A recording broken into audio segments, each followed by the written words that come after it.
Canadian executive service organization, has been working since 1967, driving economic and social change. My first question would be, how did you decide to become involved with CESO? Well, for me, I was lucky.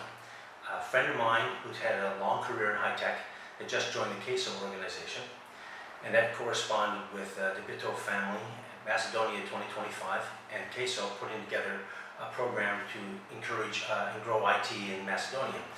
And I told my friend that I'd like to volunteer and do something, and I really think that helping people out is kind of the highest calling you can do, to be kind and help people out. And he said, Bill, we've got a project that says perfect for what you do, and I build software products all day long, and I've been pushing companies and selling companies and doing that all my life, so it's a perfect fit. So being the first volunteer advisor here ever coming to Macedonia, what did you expect to see and witness in this country? So different than most people, I have a very broad knowledge of history, geography, and all that. So I knew the Balkans, I knew Macedonia, and of course, like any tech guy, I will Google and YouTube everything before I go anywhere. So I knew all that part. So I was surprised by the quality and the capability of the technical people here, the breadth and depth of the projects that are being engaged. Like Web Factory has major projects around the world with customers. I was surprised by that. Quality is extremely good here. On a personal basis, the food was superb. I really enjoyed that. That was great. And an interesting thing, the part of Canada I come from is called Newfoundland, and most of the comedians in Newfoundland, in Canada, come from Newfoundland. So they're very funny people, and they also have the highest donations of charity per capita. And I found Macedonians are a lot like that as well too. So I find the kindness and the humor is a common trait to my own home province. Yeah, so before coming here in Web Factory, you have also been in Bitove, yes, in a software solution. We already did an interview there, but can you tell us what are you currently working on here, and how is the progress so far? So I'll cover what's the same and what's different. So similarities, they're looking to find out how to identify more opportunities worldwide to do professional services. They're also looking at how to bring a product to market, how to launch it, how to support it, all of the aspects of go-to-market for a product. So similar requests in the Bitove, we covered both of those areas in detail.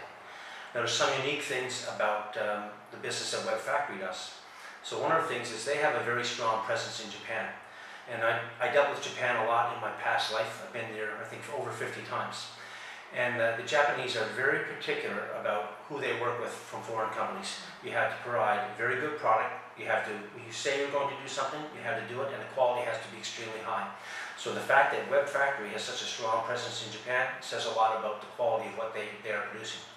The other area that's very interesting is that the Web Factory people, particularly Ilya's team with Pendilibrium, are pushing we're pushing forward very quickly on AI. And as you know from talking to Ilya, that's a critical area. So that was another area that was really positive that I enjoyed working with. And I personally am working on a lot of AI projects. So it was really easy for me to be synergistic with Ilya on that. Okay, so speaking generally, what do you think about the IT sector in Macedonia? I think it's strong, it's growing, and it's hungry to grow more. I've now, besides the two official engagements that I had, Macedonia 2025 put together a little dinner meeting, kind of a meetup with about 6 other CEOs. I've also had breakfast meetings before I come to work with other CEOs and people who want to start companies. So I've probably met with another 9 companies beyond the 2 that I'm actually volunteering for outside of the hours that I'm spending with the 2 companies. And I say a general hunger to go forward and a strong need for help and skills and knowledge in marketing and in business development and go to market. So the program that Macedonia 2025 has put together that I'm part of, that's a big help. But I think they need more programs in those areas. That's a big driver, a big need. As a volunteer, what are your thoughts on volunteerism and international development? Well, I have to say I really love it. It's my first time doing it.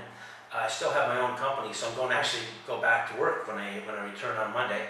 So, but I've really enjoyed it. It's been a great experience. And my wife came with me, and my wife also has a background in marketing.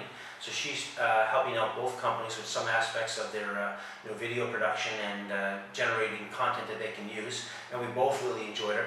So we're looking forward to our next gig, as we say. So it's been great fun.